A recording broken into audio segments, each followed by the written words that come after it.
உயிரளிக்கும், அவர்களுக்கு உடல் நலமும் தரும். எனக்கு அருமையானவர்களே, ஆண்டவராகிய கடவுள் நாம் இந்த பூமியிலே உயிரோடும் நல்ல உடல்நலத்தோடும் இருப்பதற்கு இறை வார்த்தைகள் எந்த அளவுக்கு நமக்கு உதவி செய்கின்றன என்பதை சுட்டிக்காட்டி அதை எப்படி நாம் பெற்றுக்கொள்ள வேண்டும் என்று நமக்கு ஒரு பெரிய விளக்கமாக ஒரு காரியத்தை சொல்லுகின்றார், ஆலோசனைகளை கொடுக்கின்றார். நாம் இறை வார்த்தைகளை குறித்து கேள்விப்பட்டிருக்கிறோம். அது உயிருள்ளது, ஆற்றல் மிக்கது, வலிமை வாய்ந்தது, அழிக்க முடியாதது, அழியாதது. வானம் பூமி அழிந்தாலும் ஆண்டவரது வார்த்தைகளோ அதில் ஒரு புள்ளியோ ஒழியாதென்று இயேசுவே கூறியிருக்கின்றார். அப்படிப்பட்ட அந்த இறை வார்த்தை, அதை எப்படி நாம் அணுக வேண்டும், பெற்றுக்கொள்ள வேண்டும், என்னென்ன மனநிலைகளோடு அவைகளை நாம் பெற்றுக்கொண்டிருக்க வேண்டும், அப்படி பெற்றுக்கொண்டால் நமக்கு என்ன ஆசீர்வாதம் என்று ஒரு சில காரியங்களை பட்டியலிட்டு கொடுக்கின்றார். முதல் காரியம், இது நமக்கு உயிரளிக்கும். இரண்டாவது, நமக்கு நல்ல உடல் நலத்தை தரும், ஆரோக்கியத்தை தரும். அப்படி பெற்றுக்கொள்ள வேண்டுமென்றால் இந்த இறை வார்த்தைகளை எப்படி அணுக வேண்டும்? முதலாவதாக ஆண்டவர் நமக்கு சொல்லுகின்றார், இறை வார்த்தைகளுக்கு செவி கொடு. முதல்ல கேளு,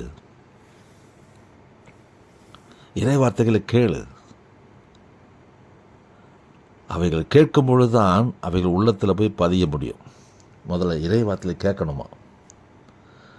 ரெண்டாவது, இறை வார்த்தைகளை கவனின்றார். எப்படி கேட்கணும்? கவனமாக கேட்கணும்.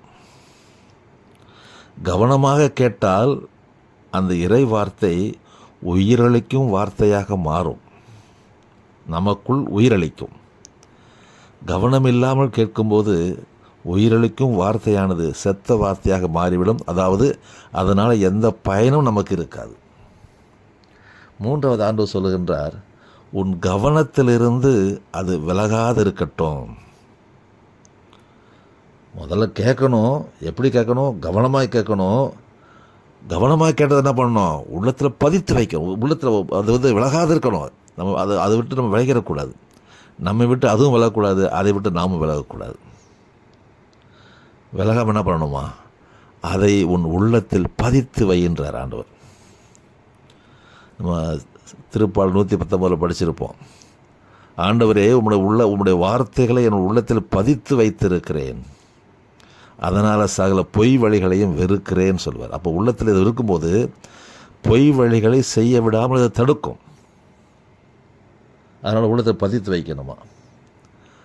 கடைசியாக ஒரு காரியத்தை சொல்லுகிறார், அவற்றை தேடி பெற்றிடு. அது அவ்வளோ எளிதில் உனக்கு கிடைச்சிடாது, அதை கொஞ்சம் தேடு. ஏன்னா தேடுங்கள் கண்டடைவீர்கள் சொன்னார் இல்லையா? அப்போது தேட வேண்டுமா, இறை வார்த்தையில் தேட வேண்டும். எங்கெங்கு உண்மையான நலமிக்க இறை வார்த்தைகள், உண்மையை போதிக்கும் இறை வார்த்தைகள் சொல்லப்படுகிறதோ அங்கெல்லாம் நம்ம தேடி போய் அவற்றை பெற்றுக்கொள்ளும் பொழுது அந்த வார்த்தைகள் நமக்கு உயிரளிக்கிறதாக இருக்கும். அந்த வார்த்தைகள் நம் உடலுக்கு ஆரோக்கியத்தையும் கொடுக்கும்.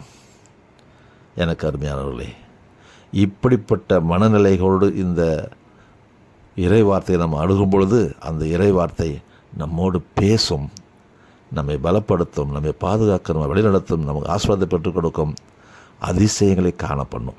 செய்வோமா? ஜெபிப்போம். எங்கள் அன்புள்ள பரலோக தந்தை, எது காலை வேளையிலே நீர் எங்களுக்கு கொடுத்திருக்கிற இறை வார்த்தைகளை என்ன மனநிலைகளோடு நாங்கள் அதை அணுக வேண்டும், பற்றிக்கொள்ள வேண்டும், தேடி பெற்றுக்கொள்ள வேண்டும் என்று கற்றுக் கொடுத்ததற்காக நன்றி.